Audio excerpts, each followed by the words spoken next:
Good day, folks. Welcome back to another time video. It's been a little while, but we're just going to get started here. Excuse the background noise of Mr. Moose playing around. Anyhow, I've got a little dragon nymph pattern for you today. Kind of a slick little tie, pretty simple, but follows kind of all of our steps for profile and color match. So I've just got some uni stretch, and I'm going to start that probably 3 hook eye lengths back of that hook eye, and just kind of dress the shank. And then I'm going to take some vinyl D-rib. That's a UTC product, and this is in rust, so it's kind of a rusty-ish brown dragon that we're trying to imitate here. We've run into them a few times, and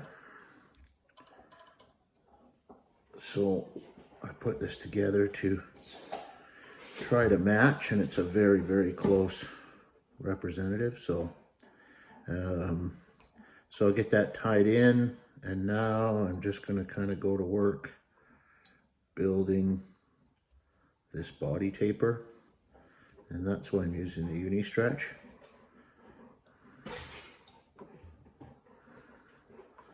So I'll build this up. So if you're not familiar with the body taper on a dragon, just pull up a picture of them. They've kind of got a bit of a booty to them, if you will. So you can kind of see what I'm working with here, and I'm trying to keep that fairly smooth at the same time. And that's just going to make our other steps a little easier. Okay, so now I can get rid of the uni stretch. Now the body is, I've got some Vivus body quill, and this color is just perfect. I'm hoping to have a picture of the natural bug that we got from a sample that was still fairly intact, and this stuff matches that quite nice. When I originally started tying this pattern, I was just using rust thread, and but this body quill, easy enough to spool up on a bobbin, gives a nice little kind of a sheen to the pattern, and the color is like bang on. I was just going through one of my random totes and looking for something to match it, and forgot about this stuff.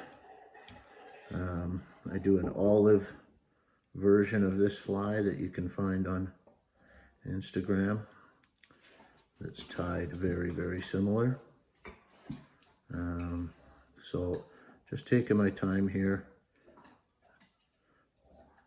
trying to cover up all that uni stretch and keep my profile going at the same time.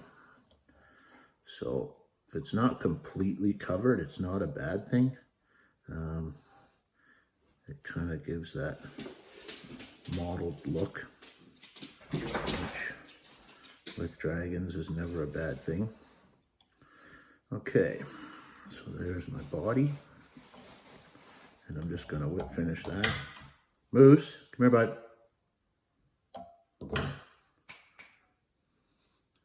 Lay down, please. Good boy.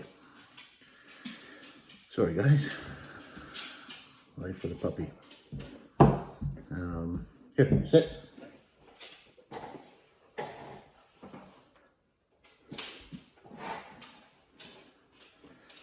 And I'm just going to reattach my rust brown thread up front here. And then I'll wrap my D-rib So the first one can be a little bit tricky. Just get it to sit there for you.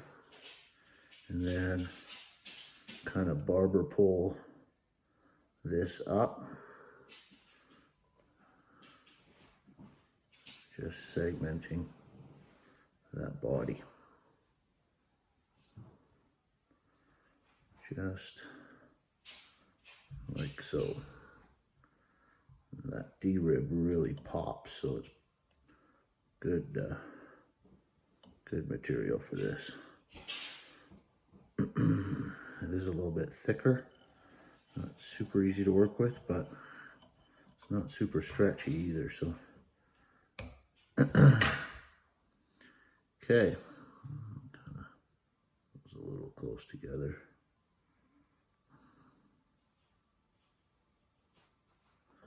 There we go, that looks good. Okay, so now I'm going to just kind of smooth out this little ramp here. Now this is a little bit of a pain in the butt, and I prefer to use this bigger stuff. So this is a 1/4 inch brownstone scudback. And getting this tied in can be a little bit tricky. You just got to kind of, with a loose wrap, and then snatch it real quick. Throw down a couple wraps, and then just kind of maneuver it into place. And I've got that sitting pretty decent. So then I'll come in here, just nip out that excess, and clean that up. And then this is a lot longer than we need. So I'll just trim that just so it's not getting up all in my way. Now we're going to take a set of eyes, and I kind of debated this back and forth, but I've ended up with bead chain eyes tied in on the bottom. I've tried mono eyes, I've tried a few other things, but these give us a little bit of weight to get down. And this stuff, this particular fly, I almost want to put a weed guard on it because we kind of been ripping it right through the thick shit stuff. Sorry, folks. But anyhow, that's I decided on the bead chain. So now tie those in on the bottom. And again, the only reason we're tying them in on the bottom is so this thing doesn't ride upside down. That'll keep it riding true in the water. And then I've just got a little bit of pheasant tail, probably 8 or so fibers per side here. And those can just kind of reach back to the back edge of the body is good. Nip that out. So starting to come together, and just keeping with the color theme, this is a pheasant tail ice stub, and it's not a super flashy fly, but we'll throw a little bit of flash in this head here with this stuff. So just dub a tight little noodle there, and I've probably got more than I need. So just strip some of that away, and then a couple figure-8 wraps around that head, cover everything up there, and then I'm gonna grab this scud back and just try to pin that down in a spot I'm happy with it. Pull on her, give it a good stretch,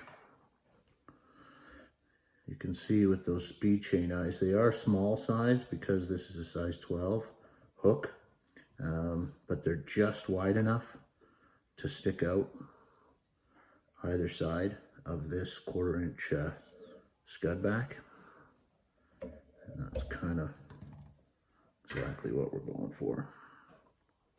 So whip finish right behind the head there. Clean that up just a wee bit.